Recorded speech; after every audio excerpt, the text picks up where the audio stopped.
السلام عليكم، ازيكم يا حبايبي؟ عاملين ايه؟ يا رب تكونوا بخير.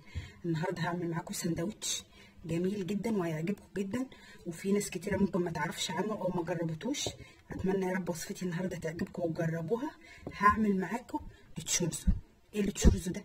ده رغيف عامل زي البرجر. هو بيبقى محشي برجر من جوه. اقول لكم خليكم معايا وانتوا هتشوفوا. اول حاجه معايا كيلو دقيق، نص كوبايه دقيق بسبوسه، دي اضافه من عندي انا، عندك حطيها مش عندك بلاش. معلقتين كبار لبن بودره، معلقه ملح، معلقه سكر، نص معلقه خميره فوريه، لان انا عندي خميره عاديه بس كانوا قليلين، حطيتها في شويه ميه وحطيت عليها نص معلقه سكر وكملت. بص هي بقت كويسه عشان هي طفت فوق بس قليلين. اقلب كل ده كده على بعضه. طبعا الساندوتش ده يا جماعه بيتحشي بالبرجر. البرجر بتشوحيه على النار او في الجريلا وتشوحي معاه البصل. على العموم تابعوا معايا للاخر وان شاء الله يعجبكم، واللي ما جربوش هيجربوا وانا متاكده ان هيعجبكم. طبعا الوصفه الاصليه انا عامله فيها تعديل، ان في حاجات لو انت ما بتحبيهاش ما تحطيهاش، فانا عامله فيها شويه تعديل.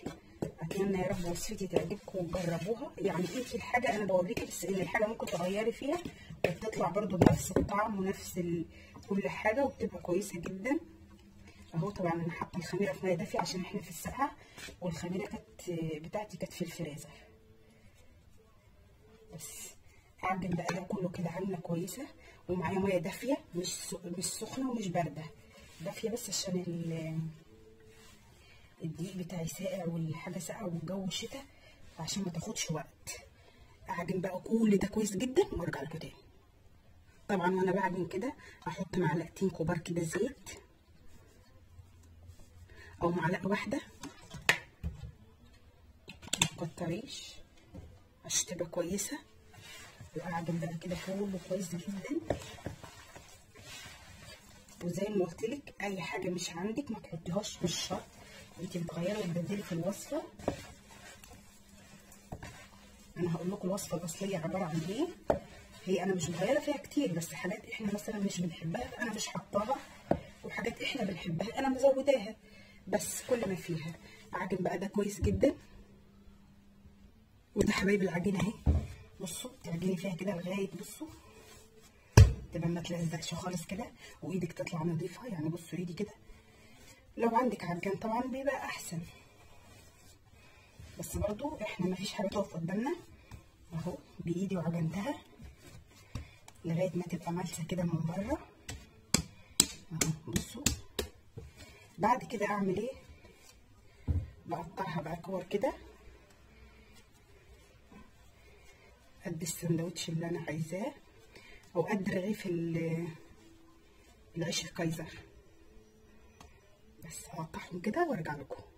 وده حبايبي العجينه بتاعتي بعد ما قطعتها، سبتها طبعا 5 دقايق ترتاح، بس انا ما رضيتش افتحها اوريها لكم، بس سبتها ترتاح الاول. بعد كده معايا الحشوه، جبنه موزاريلا وجبنه رومي مبشوره وجبنه البرجر دي، ومعايا هنا برجر طبعا انا قلياه، وده بصل يعني مدبلاه شويه او مكرملاه مش قوي. ومعايا ده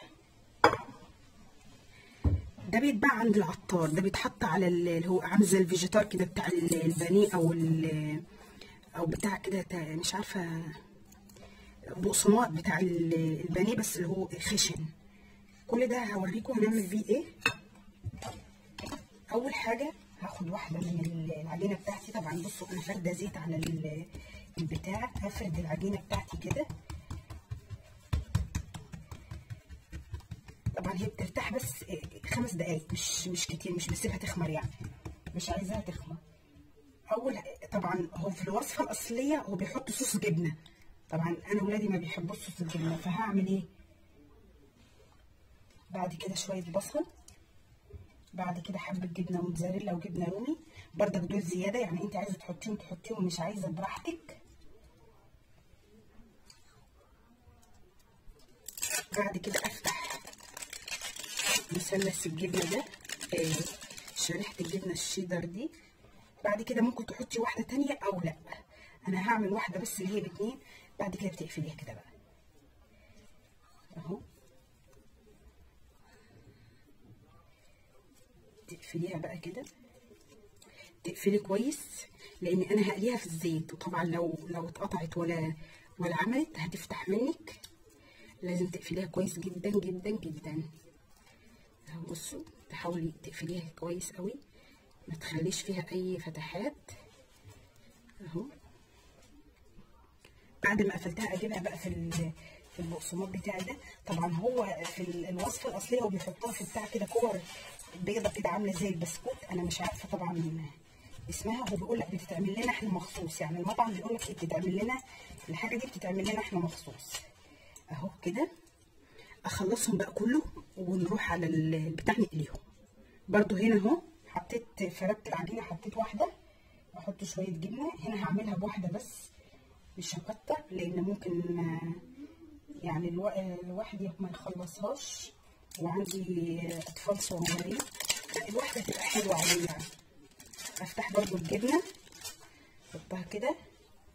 بعد كده بقى اقفل العجينه بتاعتي كويس قوي، تلمي كده لمي ودوسي كانك بتقفلي، يعني عامل زي البقره اهو كده اهو. كويس قوي قوي، اقفلها كويس جدا اهو.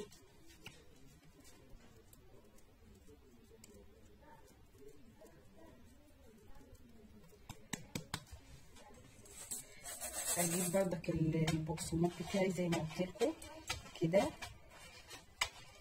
ممكن تحطي عليها حبه البركه، ممكن تحطي عليها سمسم تاني، ممكن تحطي عليها اي حاجه. ممكن تحشيها لحمه مفرومه بدل البرجر، ممكن تحشيها شاورما فراخ لو انت بتحبي ده. بس هي الاصل طبعا المطعم بيقول لك ان الوصفه دي هم اللي اخترعوها، يعني هي بتاعتهم هم، مش واخدينها من حد. هم اللي اخترعوا العجينه وهم اللي اخترعوا البتاع اهي. اخلص وارجع لكم بقى. ودي حبايبي الزيت بتاعي بعد ما سخن. طبعا انا عملته وقليت فيه 2 اهو. نزل ده، انزلها بس هنزل واحده عشان الباقيين كبار اهي.